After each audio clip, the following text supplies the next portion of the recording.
Let's go now to Tehran and bring in Tohid Asadi. He's an Iranian affairs analyst and a professor at Tehran University. Thank you for joining us on the program.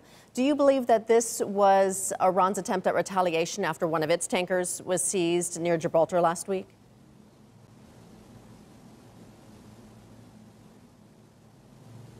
Well, before I start to share my opinion on the matter, I need to keep you posted on the latest developments and the latest updates on the matter. Just less than an hour ago, IRGC released a statement and put emphasis on the fact that they have not done anything related to this ship, and these allegations raised by the United Kingdom is quite baseless. This is the official statement that we hear from Tehran at the moment.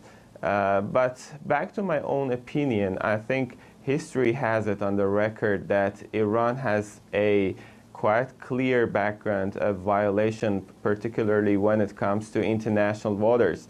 At the same time, we need to take into consideration that the United Kingdom, which claims that Iran has kind of tried to violate, try to attempt its oil tanker, is the same country that has done it in practice to Iranian ship, and so they believe that every country is like them. I think it is a new line of attack that is based upon, let's say, baseless accusations. It is not something new. For the past 2-3 weeks, we have seen similar allegations against Iran raised both at the United Nations, and also we saw that at International Maritime Organization. That was, again, United States, which raised this claim that Iran is destabilizing international waters, which is not the case. And then they brought the same, let's say, accusation to the United Nations. But let's just take a realistic look at the matter. We see that when such allegations are raised, because there is no, let's say, logical reason, and then there is no logical proof, the only country that comes to support it is the United Kingdom. So it's a kind of alliance between the two countries to put forth such allegations. We need to also pay attention, a close attention to another fact, which is the dependency of the Islamic Republic to the security of the region. As Foreign Minister Zarif already mentioned for several times, security of the region would be something quite within the interest of Iran, and Iran never tries to destabilize it. If I could just interrupt you real quick, I want to ask, was the British tanker, was the British tanker in violation of international law?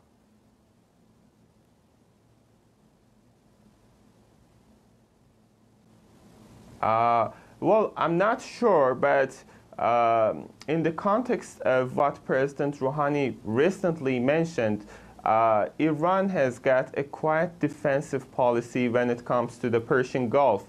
And it has repeatedly said that they don't start any kind of conflict. They're not interested in any kind of strike. They're not trying to destabilize the region.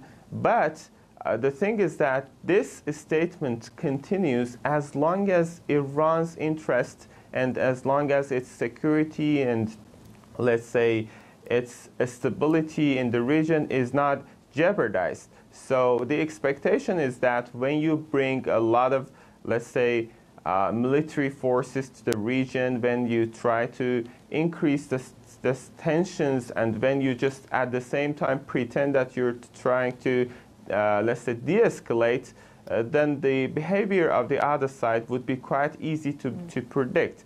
I don't think any kind of violation from Iranian side have taken place, and this is not my claim. This is the official statement, and then at the same time we see that when it comes to providing the public with proof for the claim that Iran has violated, we don't see anything tangible. We don't see anything that could be analyzed, that could be, let's say, put against the realities, cross-checked. And For the same reason, I'm strongly convinced that there is no case of violation from Iranian, let's say, side. All right, we'll leave it there for now. Tohid Asadi joining us from Tehran. Thank you.